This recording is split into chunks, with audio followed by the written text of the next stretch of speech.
Good evening, St. Peter. Tonight I'm going to share the story Counting on Katherine. This is a true story of Katherine Johnson, a woman who had a wonderful mind for mathematics and eventually went to work at NASA and worked with NASA on some very important and significant projects. This is a very important story in the life of my family because this story was given to my own Katherine on the occasion of her birthday. And it's also a very timely story because the woman portrayed in this story, Katherine Johnson, recently died. She died this past February 20th, I think, at a ripe old age after accomplishing many good things during her life. So I hope you enjoy this story, Counting on Katherine. It's written by Helanine Becker and illustrated by Dow Fumerick.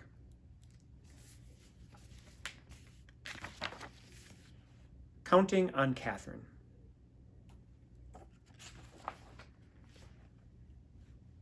Katherine loved to count.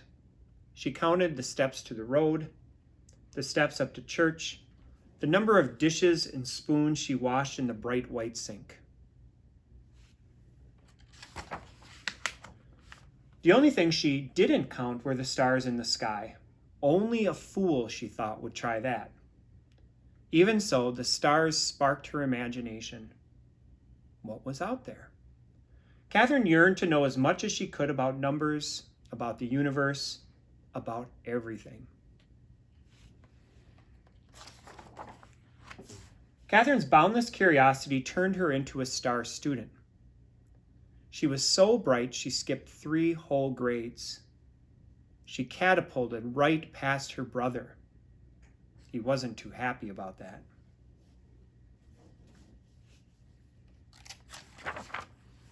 By the time she turned 10, Katherine was ready for high school. But back then, America was legally segregated by race. Her town's high school didn't admit black students of any age. Katherine burned with fury. She wanted more than anything to keep learning. There was still so much to know. Count on me, Katherine's father told her. By working night and day, he earned enough money to move the family to a town with a black high school.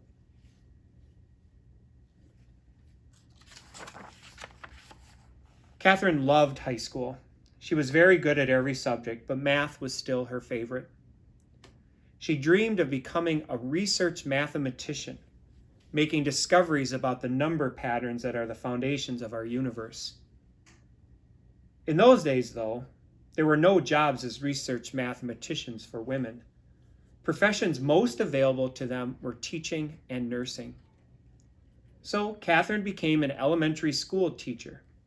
She liked her job and she loved her students, but she never stopped dreaming about exploring numbers.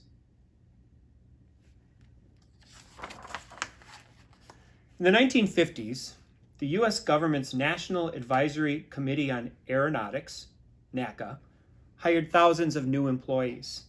It even started hiring black women as mathematicians. Katherine heard about the mathematician jobs. Her heart raced with excitement. Perhaps her dream could come true after all. But when she applied for one of the positions, she was told they were already filled. Katherine had to wait a whole year until new spots opened up. Her patience paid off. She got the job. A few years later, the Soviet Union sent a rocket ship into space, launching a space race with the United States.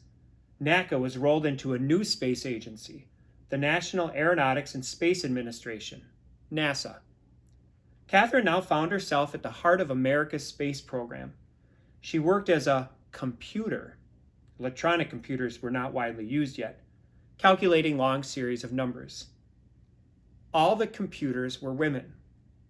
They were given the tasks that men thought were boring and unimportant. That didn't bother Katherine. She knew that without her contributions, a spaceship couldn't reach its destination nor return safely to Earth. Here's why. Sending a rocket ship into space is like throwing a ball into the air. At first, the force of the throw sends the ball up, up, and up. But as its energy runs out, the ball's path curves back toward the ground.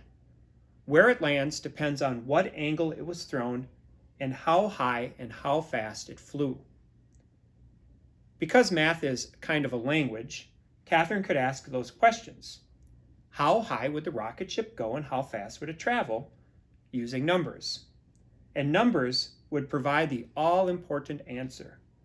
Where would it land? To find out, Katherine plotted the numbers she calculated on a graph. When she joined the points together, they formed a curved line. At one end of the line was Earth at the time the rocket ship launched. At the other was where Earth would be when the ship landed.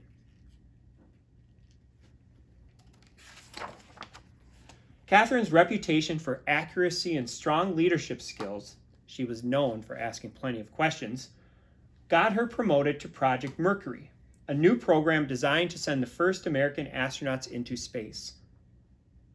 Mercury's missions were going to be dangerous. So dangerous that even the project's star astronaut, John Glenn, refused to fly unless Katherine okayed the numbers. "You can count on me," she said. Glenn's spacecraft, Friendship 7, orbited Earth 3 times and returned home safely. Glenn became a national hero.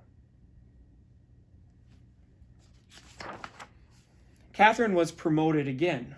Now she was asked to calculate the flight paths for Project Apollo, the first flights to the moon. "Count on me," she said. On July 20th, 1969, the Apollo 11 astronauts walked on the moon. Their feat was celebrated around the world. More triumphs followed. Apollo 12 rocketed to the moon in November 1969.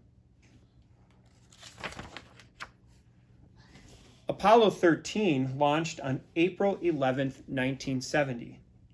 But on the third day of Apollo 13's flight, the worst thing happened: an explosion in space. Could this crippled spaceship make it to the moon? And if it didn't, would it be able to get back home to Earth? The 3 astronauts on board were in grave peril. Commander Jim Lovell told Mission Control, "Houston, we've had a problem."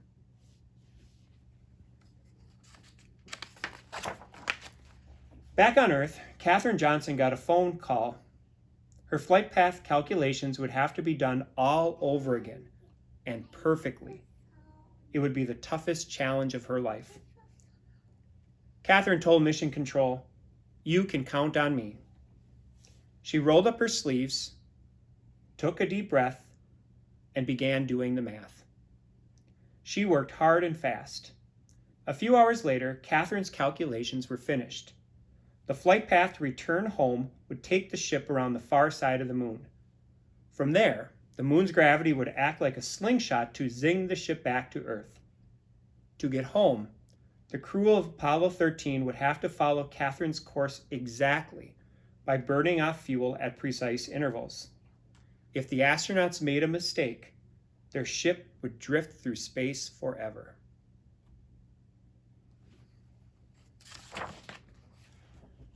Katherine waited anxiously to hear the astronauts' report. Finally, it crackled over the loudspeakers. "We've got it!"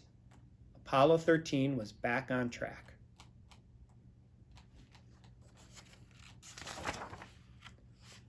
Katherine Johnson had done it. She'd brought Apollo 13 home. She was no longer the kid who dreamed of what lay beyond the stars. She was now a star herself.